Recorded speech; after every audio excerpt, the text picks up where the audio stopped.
हाँ जी।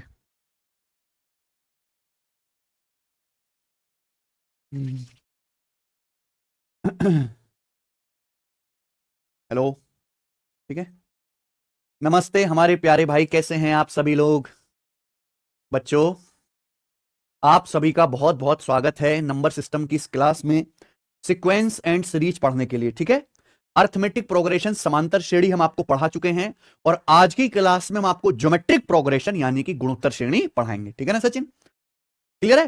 देखिए, इसके बाद हमें बहुत सारी चीजें पढ़नी है नंबर सिस्टम के अंदर ही। हमें क्या पढ़ना है? हमें शेषफल प्रमेय पढ़ना है, हमें निगेटिव रिमाइंडर का कॉन्सेप्ट पढ़ना है, हमें भाजकों की संख्या, गुणनखंडों की संख्या कैसे निकालते हैं ये पढ़ना है, नंबर ऑफ जीरोस कैसे निकालते हैं बच्चों हमें ये पढ़ना है, हमें डिविजिबिलिटी रूल, विभाज्यता के नियम जो पुलिस के पेपर में बहुत आते हैं, कांस्टेबल के पेपर में है ना, वो हमें पढ़ने हैं। ठीक है बच्चों?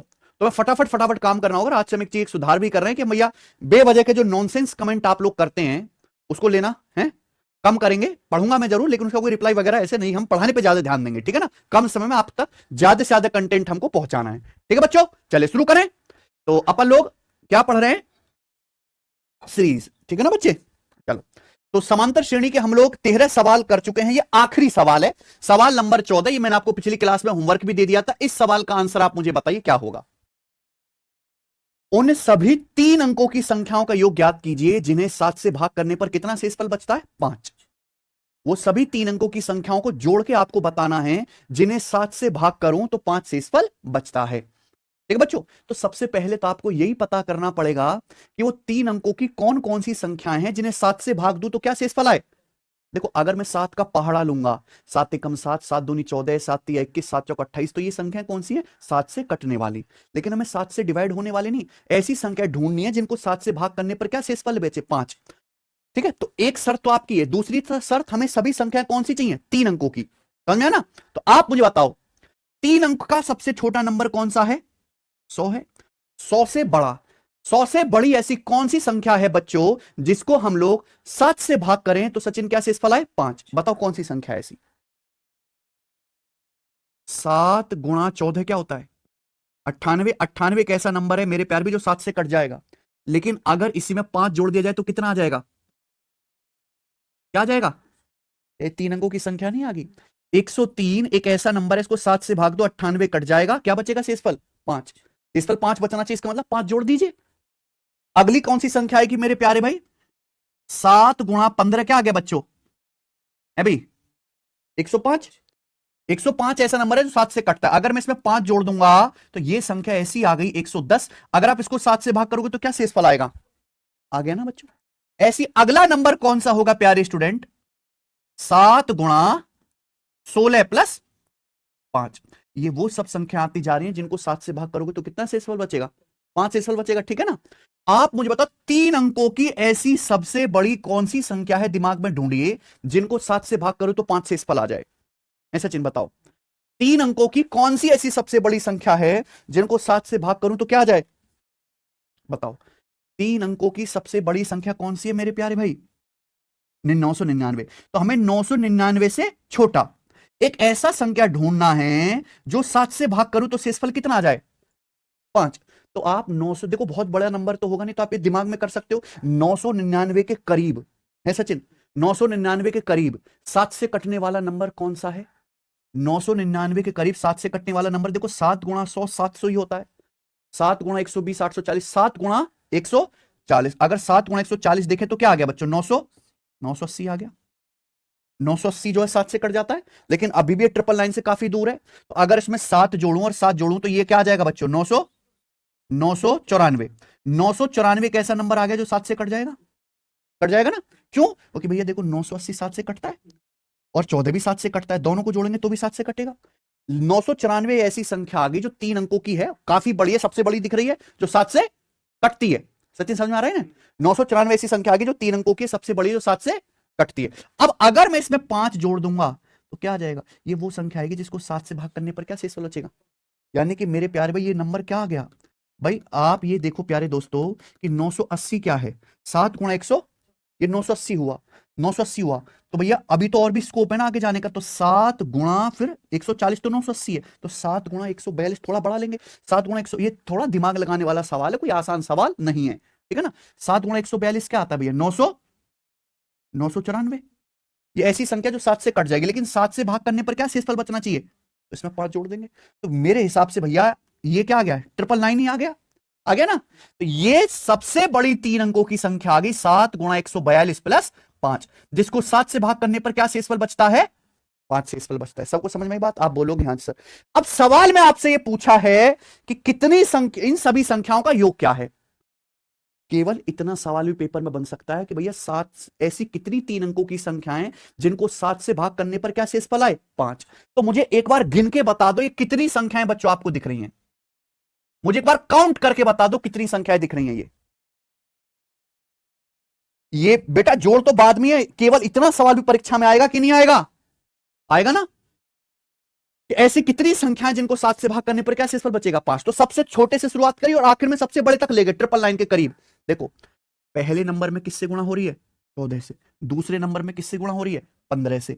तीसरे नंबर में किससे गुणा हो रही है, 16 से। और सबसे आखिरी नंबर में किससे गुणा हो रही है, यहीं से पहचान होगी। बाकी तो सब में सेम ही पैटर्न चल रहा है ना। पहले नंबर में 14 से गुणा हो रही है, दूसरे में 15 से, तीसरे में 16 से, और सबसे आखिर में किससे गुणा हो रही है, 142 से। तो आप बताओ अगर 14 से लेके 142 तक नंबर लिखे जाए तो कितने नंबर हो गए बच्चों ये।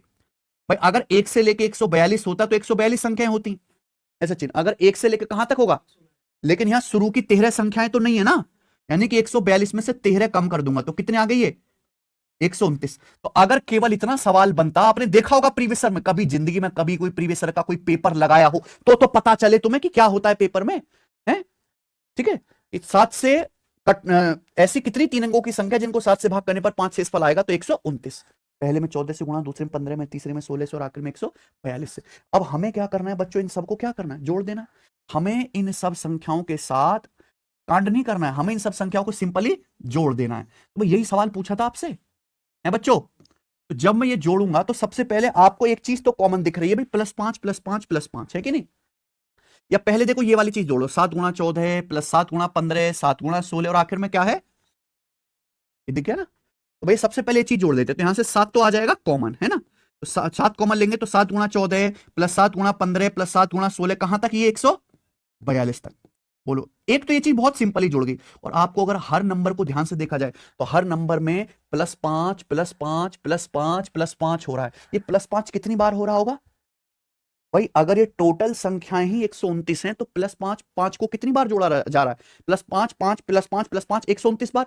अगर 5 को 129 बार जोड़ोगे तो जोड़ के क्या आएगा, है भी बच्चों, यही आएगा, है सचिन, 5 गुणा 129। बस यही आपको सॉल्व कर लेना है, और ये क्या आ गया आपका आंसर भी आ गया। मैं पूरा डिटेल में बता रहा हूं, एक समझदार बच्चा है तो कम में ही कर लेगा। अब बताओ ये क्या बन गई बच्चों, जो हम आपको समझाते आ रहे हैं, समांतर। अब बताओ किसी समांतर श्रेणी के n पदों का योग क्या होता है, n/2 a प्लस, ये 14 से लेके 142 तक कितनी संख्याएं, 129। तो 129/2, यहां पे क्या आ जाएगा, पहला नंबर और आखिरी नंबर, 14 + 142, 14 + 142 कितना आ गया, 100। तो ये 156 हो गया, ठीक है ना बच्चों। और प्लस क्या है आखिर में, 5 गुणा 129, ठीक है भाई। आप यहां पे देख पा रहे हैं कि 2 से ये कट भी गया, कितनी बार, 78 बार। या तो इसकी पूरे की क्या कर लो आप, मल्टीप्लाई, आपका आंसर सामने। लेकिन मैं क्या देखूंगा, इस सवाल के चारों ही ऑप्शन के इकाई अंक अलग अलग है। ये एग्जामिनर जानबूझ के देखो कि एग्जामिनर नहीं चाहता कि आप इतनी लंबी गुणा करें। एग्जामिनर बस ये चेक करा कि क्या आपको इतने लॉजिक की समझ है, समझ आए ना बच्चों।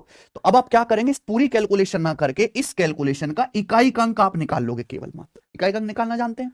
देखो केवल इकाई अंक की कैलकुलेशन करो, 7 नाम 63, 3 3 8 24, यानी कि गुणा करके कुछ भी आए इसके इकाई अंक क्या आएगा। यहां देखो 5 की 129 में गुणा करते रहो, लेकिन एंड में क्या आएगा, 5 नाम 45, एंड में तो 5 ही आएगा, और जोड़ के क्या बनेगा एंड में, 4 + 5। आंसर के एंड में इकाई अंक क्या आएगा, तो क्या आंसर हुआ, आंसर, ठीक है ना। ये मैक्सिमम लेवल है, आपके पेपर में इससे ऊपर लेवल का सवाल नहीं आएगा, ठीक है ना। आसान भी मैंने करा दे, लेकिन केवल आसान पढ़ लेना काफी नहीं है, ठीक है। देखो जिस बच्चे का मकसद ये है कि भैया हमें तो 20 में से 12-13 सवाल ही ठीक करने हैं, हमें इससे ऊपर करने ही नहीं, या 15 सवाल तक, तो उसको ये सब चीज करने की जरूरत नहीं। लेकिन अगर कोई सोचे कि हमें पूरे 20 के 20 ठीक करने हैं, तो उसको भैया फिर ये पढ़ना पड़ेगा। और मैं आपको बताऊं, 70% चीज ईजी होती है, 10-30% चीज मुश्किल होती है। पेपर में भी ऐसा ही होगा, 70% आसान चीज को पढ़ने में जितनी समय और मेहनत लगती है, 30% मुश्किल चीज को पढ़ने में भी उतनी समय और मेहनत लगती है। समझ में आया ना बच्चे? जितना समय खुदाई करने में लगता है ना मकान की, उससे कम समय लेंटर डल जाता है पहली मंजिल का। ठीक है ना?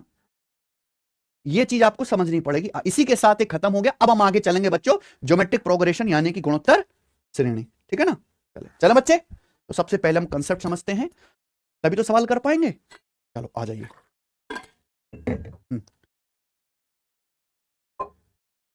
ज्योमेट्रिक प्रोग्रेशन या समांतर श्रेणी एक ऐसी सीरीज जिसमें किन्हीं भी एक ऐसा संख्याओं का ऐसा क्रम, संख्याओं का एक ऐसा क्रम जिसमें किन्हीं भी दो लगातार संख्याओं का अनुपात या रेशियो क्या होता है बच्चों? सेम होता है। संख्याओं का एक ऐसा क्रम जिसमें किन्हीं भी दो लगातार संख्याओं का अनुपात या रेशियो क्या होता है? सेम रहता है। अर्थमेटिक प्रोग्रेशन में डिफरेंस सेम होता है, यहां अनुपात सेम होता है। एग्जाम्पल समझते हैं। आपके सामने लिखा 1, 4, 16, 64, 256, इस तरीके से। जब आप इसको ध्यान से देखेंगे तो 1 से 4 तक जब हम गए तो कितने गुना हो गया? 4 गुना हो गया। 4 से 16 तक गए, ये भी क्या हो गया? 4 गुना हो गया। हम 16 से 64 तक है, 16 चौका 64, 4 गुना हो गया। हम 64 चौका 256 गए, यानी कि 4 गुना। तो हर अगली वाली संख्या पिछले वाली संख्या का क्या हो रही है? 4 गुना हो रही है, यानी कि सेम अनुपात से सीरीज आगे चल रही है कि नहीं? तो ये क्या हो गया? एक तरीके का जीपी हो गया, ज्योमेट्रिक प्रोग्रेशन हो गया। और इसी को क्या बोलते हैं कि ये 4 गुना होता जा रहा है, इसको हम बोलते हैं कॉमन रेशियो, हिंदी में सार्वनुपात। क्या बोलते हैं? सार्वनुपात। तो सार्वनुपात कैसे निकलेगा? किसी भी टर्म को उससे पिछले वाले टर्म से क्या कर दीजिए, हम डिवाइड कर देंगे। ये पहला टर्म है बच्चों, ये क्या है? दूसरा टर्म है। ये क्या है? इसी तरीके से तीसरा टर्म है, ये चौथा टर्म है, पांचवा टर्म है। टर्म तो कभी खत्म नहीं होंगे, चलते रहेंगे ना। तो किसी भी टर्म को उससे पिछले वाले से भाग कर लो। जैसे कि यहां पर तीसरा टर्म क्या है? 16। तीसरे से पहला वाला दूसरा टर्म क्या है? तो 16 को 4 से भाग देंगे तो क्या आ जाएगा बच्चे? Common ratio 4। सबको समझना? एक और एग्जांपल समझो। 81, 54, 36, 24, 16, ये संख्याओं का एक क्रम लिखा हुआ है कि नहीं सचिन? अब आप ये देखो प्यारे बच्चों कि 81 से जब आप 54 पे जा रहे हो तो क्या हो रहा है? पहले 81 था, पहला टर्म, दूसरा क्या हो गया? 54। कितना हो गया भैया? कितने गुना? 27 दूनी 54, 27 तिया, यार ये तो 2/3 गुना हो रहा है कि नहीं? 2/3 गुना 81 की 2/3 में गुणा कर दो, क्या आ जाएगा? 54 आ गया। अब 54 था, अगला टर्म क्या आ गया? 54 था, अगला क्या आ गया? 36। तो बताओ कितने गुना हो गया? 18 दूनी 36, 18 दिया 54, कितना? 2/3 गुना। यहां क्या आ गया? 36 का 2/3 से गुणा 24 आ गया। फिर 24 की 2/3 से गुणा करेंगे, क्या आएगा? 16 आ गया। तो ये क्या है? यहां पे हर टर्म अपने पिछले वाले टर्म का 2/3 गुना हो रहा है। ये क्या है? गुणोत्तर श्रेणी है, जहां कॉमन रेशियो क्या आ गया? 2/3। मुझे लगता है सबको समझ में आ गई, कोई दिक्कत नहीं है। आगे चलें। मान लो किसी गुणोत्तर श्रेणी का पहला पद a है और उसका कॉमन रेशियो यानी कि सार्वनुपात है r। ठीक है? माना किसी गुणोत्तर श्रेणी का पहला पद a है जिसका कॉमन रेशियो सार्वनुपात है स्मॉल r। तो गुणोत्तर श्रेणी कैसे होगी? अगर पहला पद a है, कॉमन रेशियो r है, तो अगला टर्म कैसा आएगा? r से गुणा करके। जैसे यहां पे पहला टर्म था 1, कॉमन रेशियो 4 था, तो अगला टर्म कैसा है? 4 से गुणा। फिर उससे अगला कैसा है? और 4 से गुणा। ऐसे ही अगर पहला टर्म a है तो a को किससे गुणा कर देंगे? r से। क्या आ जाएगा? ar। फिर अगला क्या आ जाएगा बच्चों? AR square. फिर क्या आ जाएगा अगला? R से गुणा AR क्यूब। समझ में? आप बोलोगे हाँ सर। यानी कि पहला टर्म है आपका A, दूसरा टर्म क्या है? AR, तीसरा टर्म क्या बना? AR स्क्वायर, चौथा टर्म क्या बना? AR, है कि नहीं सचिन? क्लियर है? तो ये AR स्क्वायर AR क्यूब क्या है? ये स्टैंडर्ड फॉर्म है। किसी भी गुणोत्तर श्रेणी जो होगी वो हमेशा ऐसी दिखेगी। आप देखो दूसरे टर्म में क्या आ रहा है? R की पावर 1, तीसरे में क्या आ रहा है? R की पावर, चौथे में क्या आ रहा है? R की पावर 1 कम आ रहा है ना। तो अगर मैं आपसे पूछूं गुणोत्तर श्रेणी का nवां पद क्या आएगा? a तो आएगा ही आएगा, लेकिन r की पावर 1 कम आएगा। समझ में आ रहा है ना? यानी कि किसी भी गुणोत्तर श्रेणी का अगर आपको nवां पद निकालना है तो उसका फॉर्मूला क्या है? a गुणा r की पावर n-1। याद कर लीजिए, इसी गुणोत्तर श्रेणी का nth टर्म क्या आएगा? a इंटू आर की power n-1, a into r की पावर n-1। ठीक है ना बच्चे? कोई समस्या, दुख, तकलीफ? a इंटू आर की पावर n-1। अगला कंसेप्ट, ये केवल आपको याद करना है बच्चों। किसी भी गुणोत्तर श्रेणी के अगर n पदों का योग निकालना है, किसी गुणोत्तर श्रेणी के n पदों का योग, क्या फॉर्मूला है बच्चों? SN, S मतलब सम, n यानी कि n पदों का क्या फॉर्मूला? a इंटू आर की पावर n-1 बटे r-1। याद कर लीजिए, ये मैं बैच में डलवाता हूं साथ साथ ये सारे कॉन्सेप्ट की पीपीटी पर। आपको याद करना है a गुणा आर की पावर n-1 बटे r-1। किसी गुणोत्तर श्रेणी के n पदों का अगर योग आपको निकालना है तो a गुणा आर की पावर n-1 बटे r-1। थोड़ा बोरिंग सा फॉर्मूला है, लेकिन याद तो बेटा करना पड़ेगा, है कि नहीं सचिन? a गुणा आर की पावर n-1 बटे r-1। देखो इसको ऐसे भी लिख सकते हैं कि हम ऊपर नीचे माइनस से गुणा कर दें, ऊपर भी और माइनस से और नीचे भी माइनस से, तो ऐसे भी तो लिखा जा सकता है a इंटू 1 माइनस आर की पावर n बटे 1 माइनस आर, है ना। तो कहीं किसी किताब में यूट्यूब पर ऐसे लिखा हुआ मिल जाए तो घबराना नहीं, ये दोनों एक ही बातें हैं। समझ में आया बच्चों? आप बोलोगे जी सर बिल्कुल सही। आगे चलते खटाखट समझेंगे अगला कंसेप्ट। ज्योमेट्रिक प्रोग्रेशन में खास बात क्या है कि अनंत पदों वाली गुणोत्तर श्रेणी भी होती है। समझ में ना, अनंत पदों वाली गुणोत्तर श्रेणी भी होती है। ध्यान से सुनिएगा, किसी sum of infinite terms of a GP series, एक ज्यामिति यहां पे गलत लिख दिया, एक गुणोत्तर श्रेणी के अनंत पदों का योग, ठीक है, एक गुणोत्तर श्रेणी के अनंत पदों का योग, यानी कि एक ऐसी गुणोत्तर श्रेणी जिसमें 1 2 150 टर्म नहीं, कितने टर्म है, इन अनंत टर्म्स हैं, उसका योग कैसे निकालेंगे। आप बोलोगे हैं सर जी ऐसा भी होता है? होता है, आपने देखा नहीं बचपन में, पर मैं आपको दिखाता हूं। किसी गुणोत्तर श्रेणी के अनंत पदों का योग। अब यहां पे दो केस बनते हैं, यहां सुनिए। एक ऐसी गुणोत्तर श्रेणी जहां कॉमन रेशियो क्या, एक से बड़ा, क्या कॉमन रेशियो, एक से बड़ा। जैसे कि देखो 2 6 18 54 162, यहां 2 से 3 गुना हो गया, 6 का 3 गुना हो गया 18 है सचिन, 18 का 3 गुना हो गया 54, 54 का 3 गुना हो गया 162। यहाँ कॉमन रेशियो क्या है, 3 है, एक से बड़ा है। तो भैया अगर इस गुणोत्तर श्रेणी के अनंत पद लिए जाएं, अनंत पदों का योग क्या आएगा भाई, जैसे जैसे हम आगे बढ़ेंगे संख्या बढ़ती जाएगी, है सचिन, आगे बढ़ते जाएंगे संख्या 3 गुनी होती जाएगी। आप देखो कितने, आप पूरी दुनिया का काज खत्म कर दो, कितनी बड़ी संख्या बन जाएगी। और जब मैं उन सबको जोड़ूंगा तो आंसर भी क्या आएगा, अनंत। भाई आप यहां देखो आगे बढ़ने पर चीजें और बड़ी होती जा रही है। एक कीड़ा है, कीड़े का साइज बढ़ता ही जा रहा है, चारों युग खत्म हो गए, कीड़े का साइज बढ़ता ही जा रहा है ना। तो यानी कि वो क्या हो जाएगा, उसके शरीर का साइज जोड़ के क्या आएगा, अनंत आएगा। समझ में आया ना बच्चों? तो यानी कि अगर कॉमन रेशियो एक से बड़ा है तो ये सभी संख्याएं आगे मतलब सीरीज कंटिन्यू होने पर क्या आएंगे, बढ़ती जाएंगे, और उनको जोड़ने पर अभी आंसर क्या आएगा, अनंत। लेकिन अगर कॉमन रेशियो एक से छोटा है, ठीक है बच्चों, अगर सर्वानुपात एक से छोटा है, गुणोत्तर श्रेणी में इनफाइनाइट पद हैं, अगर कॉमन रेशियो एक से छोटा है तो उसके अनंत पदों के योग का क्या फॉर्मूला है, a बटे 1 माइनस आर। याद कर लीजिए, अगर किसी गुणोत्तर श्रेणी में अनंत पद हैं लेकिन कॉमन रेशियो क्या एक से छोटा, तो उसके इनफाइनाइट टर्म्स का अनंत पदों के योग का फॉर्मूला याद करो सब बच्चों, a बटे 1 माइनस, याद रहेगा a बटे 1 माइनस, जैसे कि आप ये देखिए 1 प्लस 1 बटे 6 प्लस 1 बटे 36 प्लस 1 बटे 216 डॉट डॉट डॉट, कहां तक जा रहा है, अनंत तक जा रहा है। ये एक गुणोत्तर श्रेणी है, नहीं दिख रही है आपको? यहां पहला टर्म क्या है बच्चों, 1, 1 से अगला टर्म है 1 बटे 6, कितने गुना हो गया, 1 बटे 6 गुना हो गया सचिन, 1 गुना 1 बटे 6, 1 बटे 6, ये 1 बटे 6, 1 बटे 6 से 1 बटे 36 क्या हो गया बच्चों, 1 बटे 6 गुना 1 बटे 36 से 1 बटे 216 क्या आ गया, 216 1 बटे 6 गुना। तो यानी कि यहां पे कॉमन रेशियो क्या हो रहा है बच्चों, 1 बटे, आप अगर इसके अनंत पदों को जोड़ना चाहोगे तो क्या आएगा बच्चों, इसका एक सटीक आंसर निकलेगा। कि देखो जैसे जैसे हम मेरे प्यारे दोस्तों इसको आगे बढ़ाते जा रहे हैं, संख्याएं क्या होती जा रही है, छोटी होती जा रही है। एक कीड़ा है बहुत बड़ा, वो क्या समय के साथ साथ क्या होता जा रहा है, छोटा जा होता जा रहा है। तो आप उसका जोड़ के बता सकते हो ना। तो भैया यहां इसका योग कैसे निकलेगा, इस फॉर्मूले की हेल्प से। पहला पद क्या है 1, कॉमन रेशियो क्या है, तो वैल्यू रख दो, a बटे 1 माइनस आर, 1 माइनस 1 बटे 6 क्या आ गया बच्चों, 5 बटे, जो 5 बटे 6 ऊपर जाएगा तो पलट के क्या हो जाएगा 6 बटे, तो गुणोत्तर श्रेणी के अनंत पदों का योग क्या आ गया इसका, 6 बटे 5। सबको फर्क समझ में आया? यही सारा कॉन्सेप्ट था जो आपको जानना है। अब हम इस पर बेस सवाल करेंगे, ये बताएंगे। सवाल नंबर है आपके सामने यहां पर 15, ये बताओ।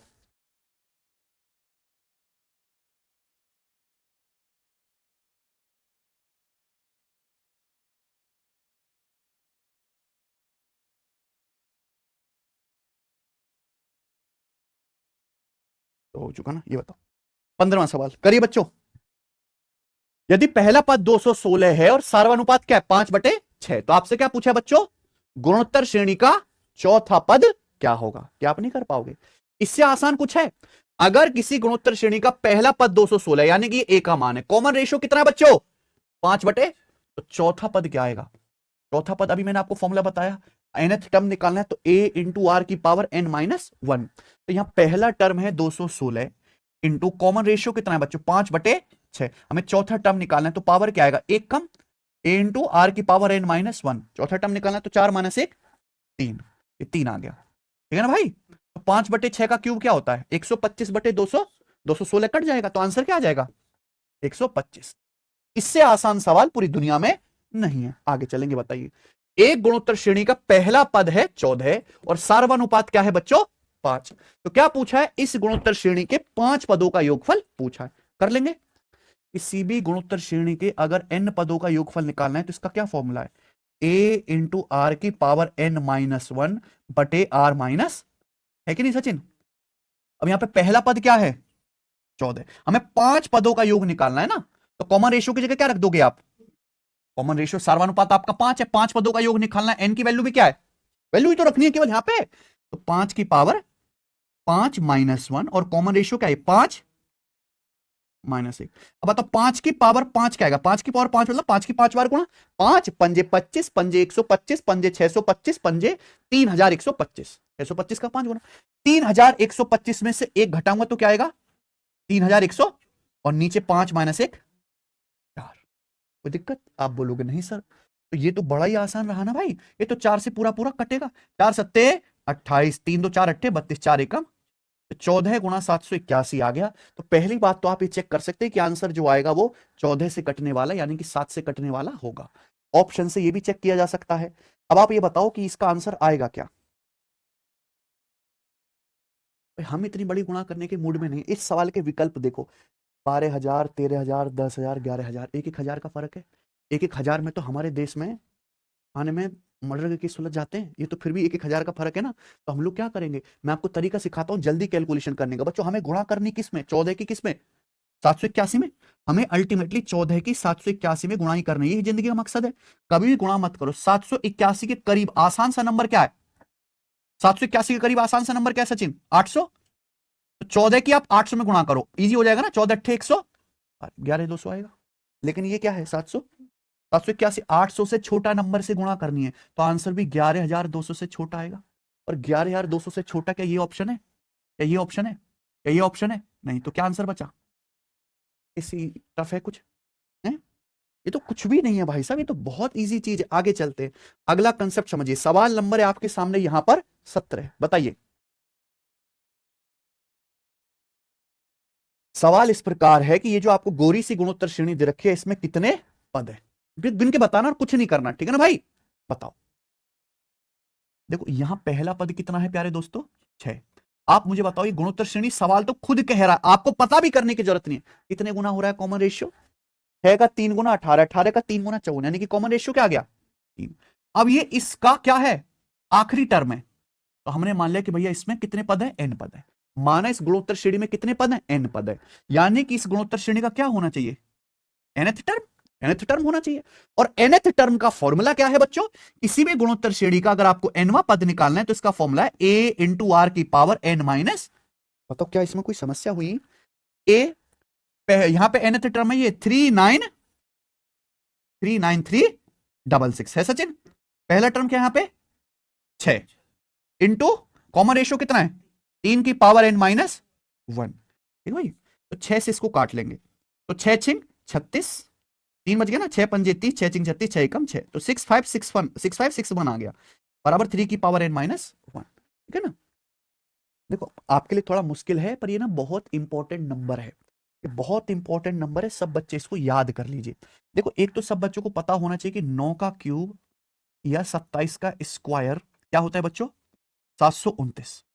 ऐसी छोटी छोटी कैलकुलेशन के नंबर्स जो आपको बहुत एग्जाम में हेल्प होते हैं वो याद होना चाहिए। तो मैंने पहले बता दिया कि भाई 1 से लेके तो आप पहले तो 50 तक वर्ग याद कर लो, 1 से लेके 25 तक क्यूब और 30 तक पहाड़े, ये तो होना ही चाहिए तभी गणित सीखोगे, है कि नहीं भाई। चलो ये देखो, अगर आप 81 का वर्ग करेंगे, 81 का या 9 की पावर 4, ये 6561 होता है। 6561 एक बहुत फेमस नंबर है जिसका मतलब है 81 का स्क्वायर, समझ में आया ना।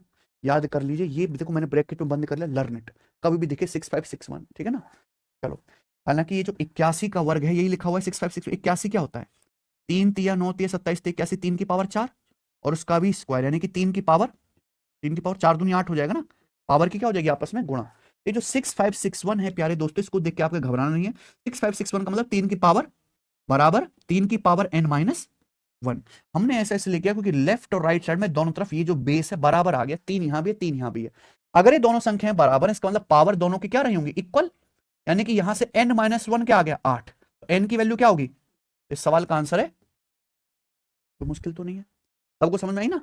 चलिए आगे चलें जी। ये बताइए, सवाल नंबर है आपके सामने बच्चों यहां पर 18। मैं अपनी मर्जी से तो नहीं करवा रहा आपको सवाल, ये तो प्रीवियस ईयर ही है। हुँ? समझ देता हूं आपको सोचने का पूरे 10 सेकंड, बताइए करो।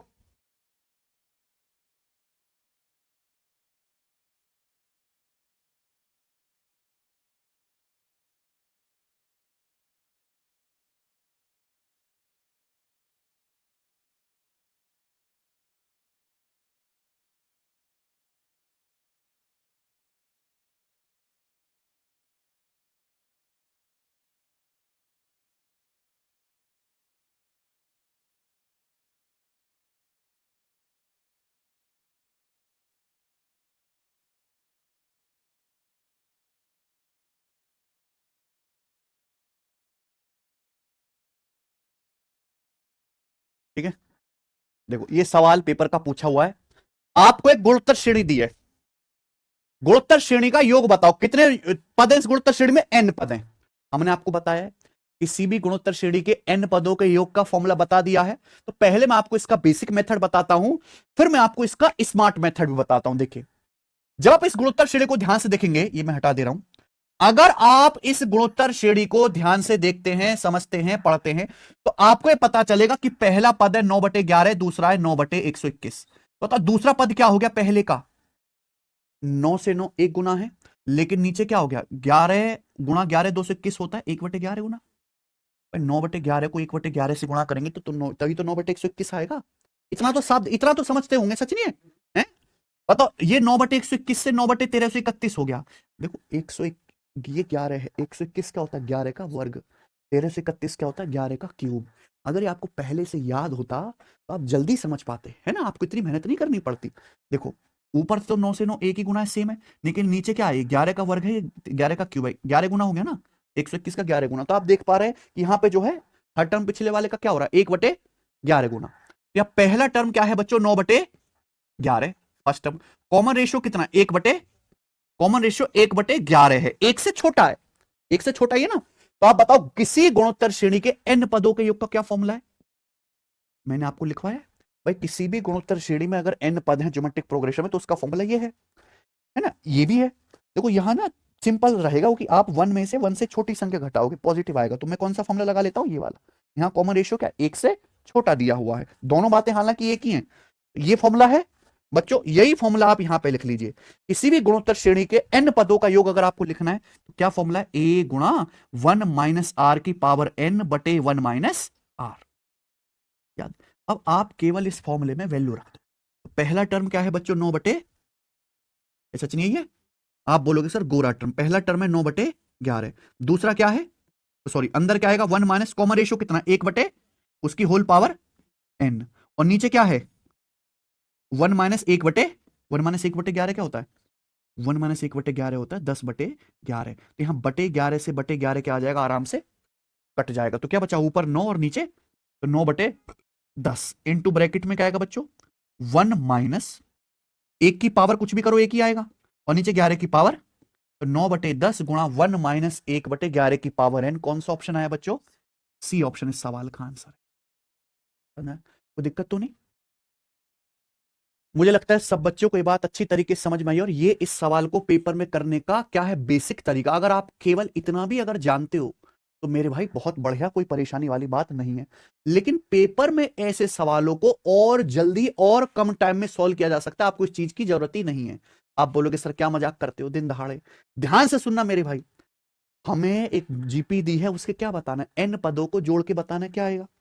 अब एन की वैल्यू बताइए क्या सवाल में है सचिन? एन एक पद भी हो सकते हैं, 2 पद भी, 3 पद भी, 4 पद भी और 100 पद भी, ठीक है ना? एक लड़के की शादी करनी है।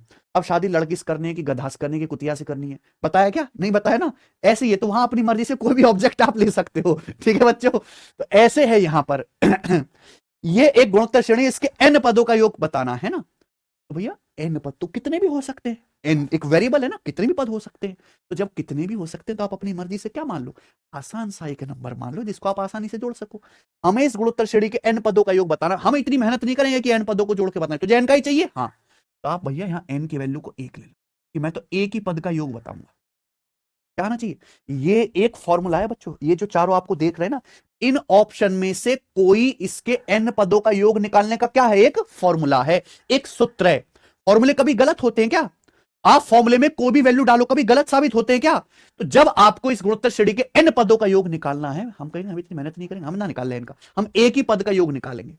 तो हम इस गुणोत्तर श्रेणी का एक ही पद लेंगे, तो पहला ही पद क्या आ जाएगा बताओ? पहला पद 9/11 है, तो पहले पद का योग क्या आएगा? खुद 9/11। यानी कि ये एक ऐसी गुणोत्तर श्रेणी है जिसके एक पदों का योग कितना है? एक पदों का योग 9/11 है। तो आंसर भी ऐसा ऑप्शन होना चाहिए जहां n बराबर 1 रखने पर एक पद का योग क्या आ जाए?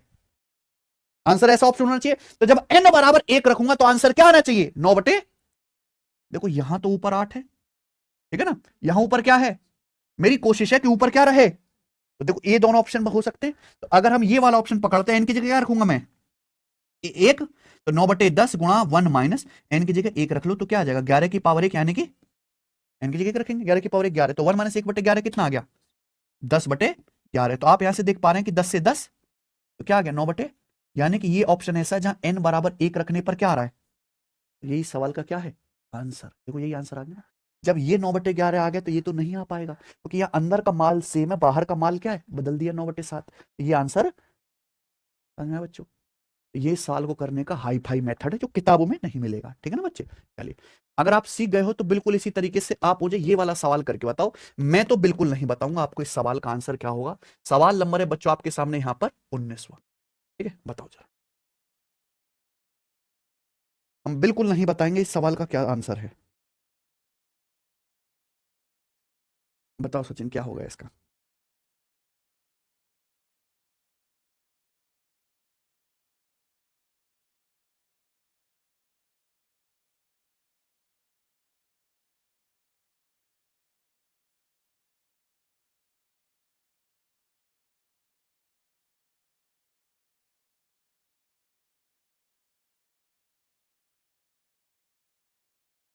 तो कहा गया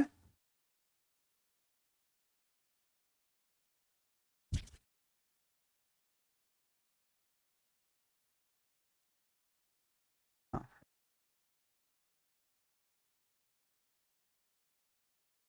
बताओ बच्चों। हाँ, आया किसी का? यार ऐसे नहीं कर पाओगे तो कैसे काम चलेगा? सब बच्चों का बी ऑप्शन आ गया? इसके n पदों का योग बताना है, बी ऑप्शन आंसर है, ठीक है बच्चों? आगे चलते हैं।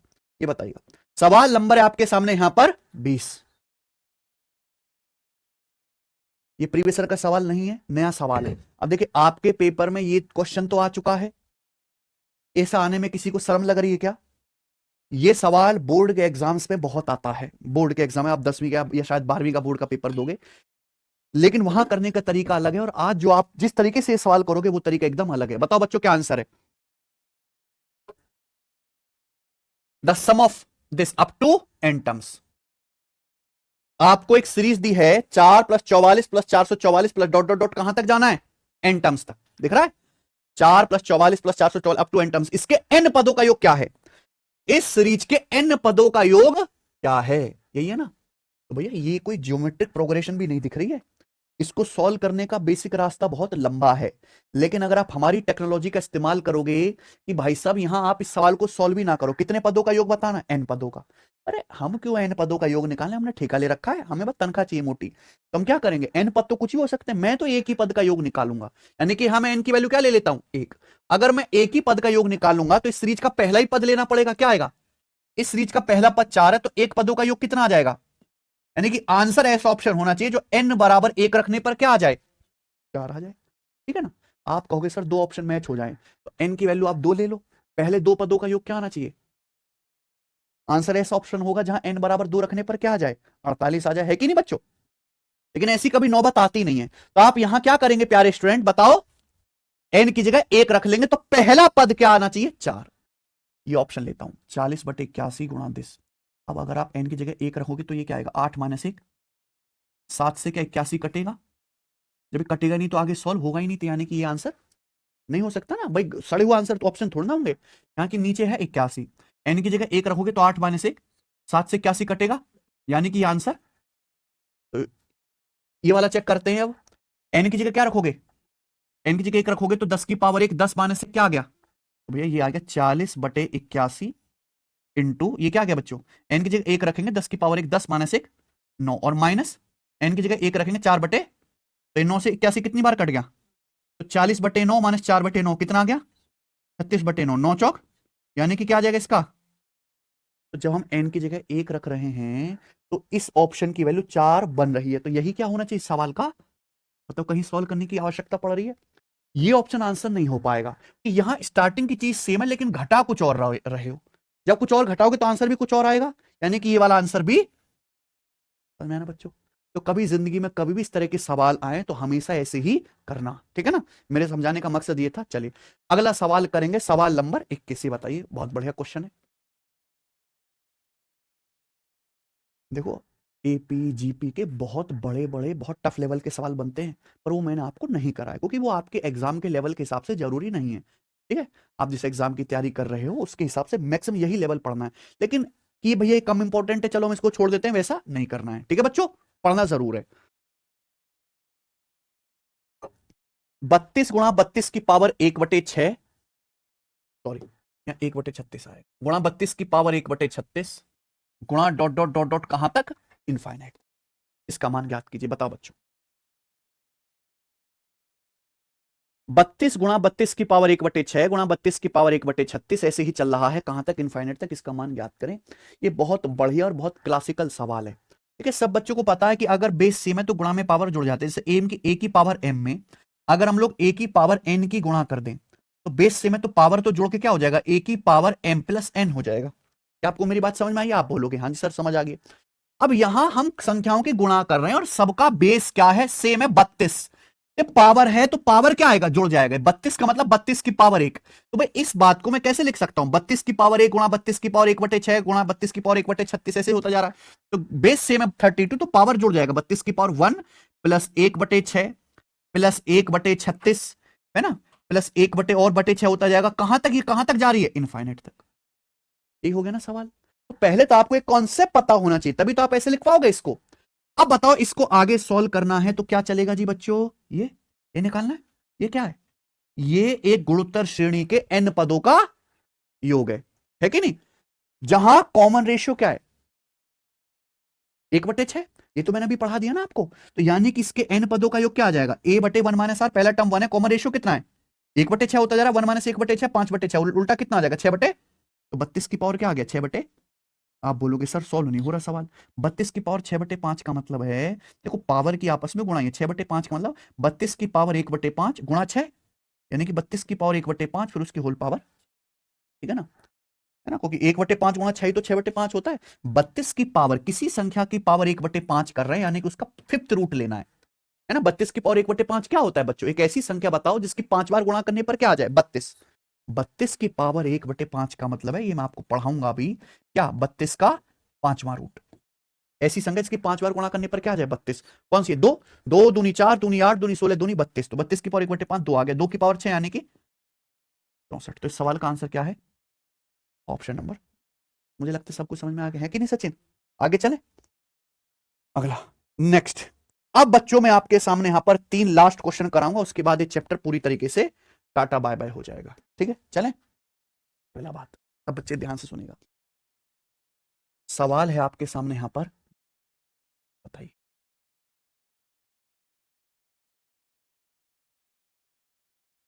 एक गुणोत्तर श्रेणी के पहले 163 पदों का योगफल उसी गुणोत्तर श्रेणी के पहले 161 पदों के योगफल के बराबर है। ठीक है, उसी गुणोत्तर श्रेणी का अगर 117वां पद 985 है, कितना? 117वां पद 985 है, तो पूछा है उस गुणोत्तर श्रेणी के 150 पदों का योगफल क्या होगा? क्या आप सवाल समझ रहे हैं?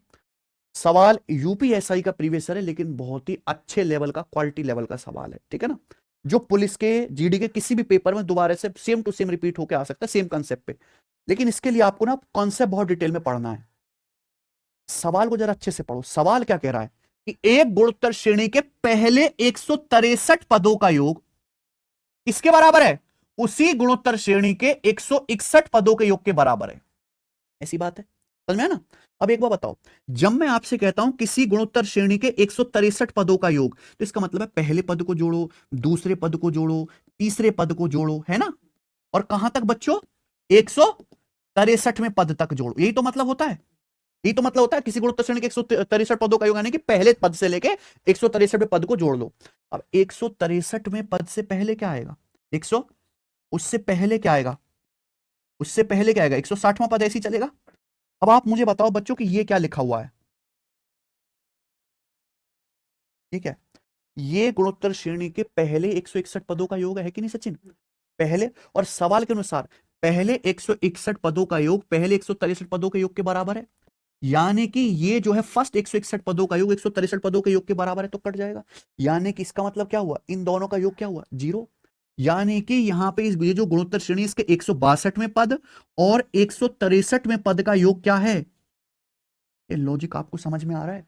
अगर किसी गुणोत्तर श्रेणी के 163 पदों का योग उसी के 161 पदों के योग के बराबर है, तो 161 के बाद 162वां 163वां जो दो पद आया होगा उनके जोड़ने से कोई फर्क पड़ा है? वो कब होगा? जब 162वें और 163वें पद को जोड़ के क्या आता हो? 0 आता हो। समझ में है ना? मैंने बात लॉजिकली भी समझा दी और लिख के भी बता दी, ठीक है ना बच्चों? आप बोलोगे हाँ जी सर, आप कहोगे सर या लेकिन सवाल तो सॉल्व नहीं हो रहा ना। अब आप बताओ प्यारे बच्चों कि यहां से 163वां पद क्या आ जाएगा? बताओ सचिन। तो 62 अंदर चला जाएगा, माइनस, और अगर मैं 162 को नीचे लाऊंगा तो आप बताओ क्या आएगा? 163वां बटे 100, क्या आ गया? माइनस रह गया ना, -1। बताओ ये चीज क्या है? ये चीज क्या है? बहुत गजब सवाल है बेटा, मजा आ गया होगा, दिल गार्डन गार्डन हो गया होगा कि नहीं? किसी भी गुणोत्तर श्रेणी के किसी भी टर्म को उससे पिछले वाले टर्म से भाग देंगे, तो भाग देने पर क्या आता है? Common ratio. यहाँ गुणोत्तर श्रेणी के 163वें पद को उससे पहले वाले 162वें टर्म से भाग दे रहे हैं, यानी कि यही गुणोत्तर श्रेणी का क्या? कॉमन। तो कॉमन रेशियो क्या गुणोत्तर श्रेणी का? आगे ना समझ में? आप बोलोगे जी सर बहुत बढ़िया, ये कॉमन रेशियो है, सार्वनुपात है, 163वें टर्म को उससे पिछले वाले 162वें टर्म से भाग दे रहे हैं। पूछे क्या? 150 पदों का योग। मान लो जैसे गुणोत्तर श्रेणी जब हम लिखेंगे उसका पहला पद क्या है? ए। माना गुणोत्तर श्रेणी का पहला पद क्या है? ए। तो आप मुझे बताओ फिर इस गुणोत्तर श्रेणी का अगला पद क्या आ जाएगा? AR स्क्वायर AR क्यूब ऐसे होगा। यहां कॉमन रेशियो क्या है? -1। यानी कि आगे के टर्म्स लिखने के लिए क्या करना है? -1 से गुणा करती जाने हैं। तो अगर पहला टर्म ए है तो अगला क्या आएगा बेटा? -1 से गुणा करके लिखोगे -a। ऐसा चिन्ह, फिर उससे अगला क्या आएगा? फिर -1 से गुणा करके लिखोगे तो माइनस की माइनस में गुणा कर दूंगा तो क्या आएगा? प्लस का है। ऐसे चलता रहेगा, पहला टर्म ए उससे अगला -a, फिर ए, फिर -a, ऐसे चलता रहेगा। है बच्चों बताओ, और हमें क्या बताना है इस गुणोत्तर श्रेणी के? 150 पदों का योग बताना है। तो जब मैं 150 पदों का योगफल निकालूंगा तो 150 पद लिखूंगा। 150 पदों का जब मैं योग करूंगा तो इन दोनों को जोड़ के क्या आएगा? इन दोनों को जोड़ के क्या आएगा? आगे के दो को जोड़ के क्या आएगा? अगर 150 पद लिखे तो यहाँ पे दो दो के मैं 75 पेयर बनाऊंगा, हर पेयर को जोड़ के क्या आएगा? 0 आएगा, यानी कि 150 पदों का योगफल क्या होगा बच्चों? बताओ कैसा सवाल है, लेकिन क्लासिकल क्वेश्चन। मजा आया बच्चों? ठीक है, बिल्कुल ऐसा ही सवाल है ये, बिल्कुल ऐसा ही सवाल, ठीक है ना? खुद से ट्राई करना क्योंकि बहुत ज्यादा आया हुआ है। आखिरी क्वेश्चन करेंगे हम इस चैप्टर का, ये देखिए लास्ट सवाल।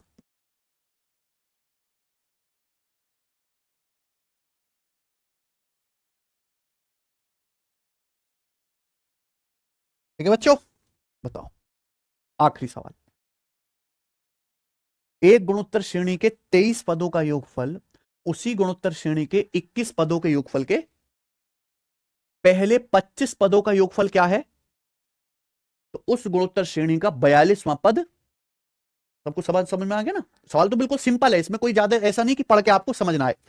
एक ज्योमेट्रिक प्रोग्रेशन है, इसके 23 पदों को जब हम जोड़ते हैं तो किसके बराबर आता है? 21 पदों के योग के बराबर आता है। भाई 23वें टर्म को भी जोड़ के और 21वें टर्म 23 पदों को जोड़कर 21 पदों को जोड़ के सेम ही आ रहा है, ऐसा कैसे? भाई 21वें पद के बाद जब 22वां पद आया होगा और जब 23वां पद आया होगा उनको जोड़ के तो फिर 23 पदों का योग बनेगा, यानी कि इनको जोड़ने से कोई फर्क पड़ा नहीं, इनका योग क्या रहा होगा? भाई 23वां पद का मतलब पहले 21 पद जोड़ूंगा, फिर आगे के दोनों 22वां और 23वां भी जोड़ूंगा, लेकिन खुद 21वें पदों के योग के बराबर है तो इन दोनों को जोड़ के तो 0 आया होगा, यानी कि यहां से पिछले सवाल की तरह कॉमन रेशियो क्या आ जाएगा? बिल्कुल ठीक, मुझे बताने की जरूरत नहीं है, -1 आ गया। अब इसके आगे का लॉजिक समझते हैं। 25 पदों का योगफल क्या है? अब आप देखो, मान लो जैसे कि पहला पद क्या है? ए, ठीक है ना? तो अगला पद क्या आएगा, फिर -1 से गुणा करूंगा, फिर अगला क्या आएगा, फिर अगला क्या आएगा, ऐसे ही चलता रहेगा। अब हम इस गुणोत्तर श्रेणी के कितने पद लिखेंगे, 25 पद लिखेंगे। तो 25वां पद क्या आएगा, मुझे बताओ 25वां पद क्या आएगा, क्या आएगा, जो ऑड पोजीशन पे लिखे हुए, ये पहला पद ए, तीसरा पद ए, पांचवां पद क्या आएगा, यानी कि आप समझ रहे हैं कि जो ऑड पोजीशन, विषम स्थान पर जो अंक पद लिखे हुए हैं उनकी वैल्यू क्या है, ए, और जो इवन पोजीशन पे लिखे हुए हैं, दूसरी पोजीशन पे, चौथी पोजीशन पे, छठी पोजीशन पे, उनकी वैल्यू क्या है। ये लॉजिक पकड़ पा रहे हैं ना।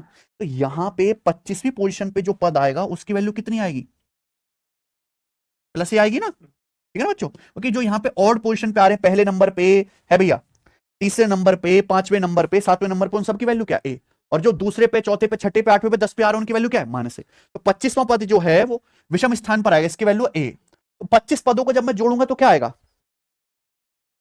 जब मैं 25 पदों को जोड़ूंगा इनको तो क्या आएगा, देखो यहां ये जोड़ के 0 हो गया, इनको जोड़ के 0 हो गया, आगे के दो जोड़ के क्या आ जाएगा, 0 0 बनता जाएगा। तो 25 पदों में से अगर 24 अलग कर दूं साइड, 25 में से हम 24 अलग कर दूं साइड, तो दो दो के पेयर बन के क्या आ जाएगा, 0।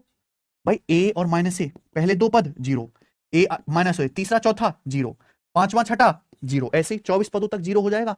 लेकिन जब मैं इन सबको जोड़ूंगा तो 25 पदों का योग करूंगा तो 24 तक तो 0 हो गया, तो 25 पदों का योग क्या आएगा, ये आखिर में ए बचेगा।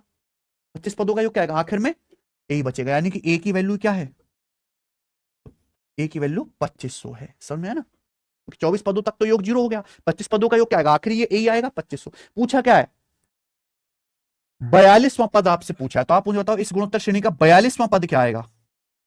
42 एक इवन नंबर है बच्चों, क्या है, इवन नंबर। इवन नंबर का मतलब क्या है, जो दूसरी पोजीशन पे, चौथी पोजीशन पे, छठी पोजीशन पे आते हैं कि नहीं सचिन, यानी कि -ए, यानी कि 42वां पद क्या आएगा, माइनस ए की वैल्यू क्या है, तो -ए की वैल्यू क्या है, ये क्या है इस सवाल का ऑप्शन नंबर, कैसा सवाल है, मस्त है ना, ठीक है भाई। इसी के साथ ये जो है सीरीज एंड सीक्वेंस पूरी तरीके से समाप्त होता है। अब हम आगे चलते हम करेंगे रिमाइंडर थ्योरम, शेषफल प्रमेय, ठीक है। देखो मैं क्या करूंगा कि हर कॉन्सेप्ट की इस तरीके से आपकी पीपीटी बनवा ली। रिमाइंडर थ्योरम है, जैसे हमको ये सारे कॉन्सेप्ट इसमें पढ़ने हैं। अब देखो इसमें हिंदी में भी लिखा हुआ है और इंग्लिश में भी लिखा हुआ है, ठीक है ना भाई। फिर उसके बाद क्या देख रहे हो आप, इस पे एग्जाम्पल है, ठीक है ना। अभी तक तो असली अब तक तो मजाक चल रहा था, असली कहानी अब शुरू होगी, है ना। उसके बाद देखिए इस पे प्रीवियस ईयर के सवाल हैं, लेटेस्ट वाले, जिस जिस एग्जाम के भी लेटेस्ट क्वेश्चन है वो सारे के सारे जो है हमने यहाँ पे डाले हैं, ठीक है। तब जाके जो है ये खत्म होगा। चलो इसको अगली क्लास में करते हैं, ठीक है भाई। आज जो है हमारा डेमो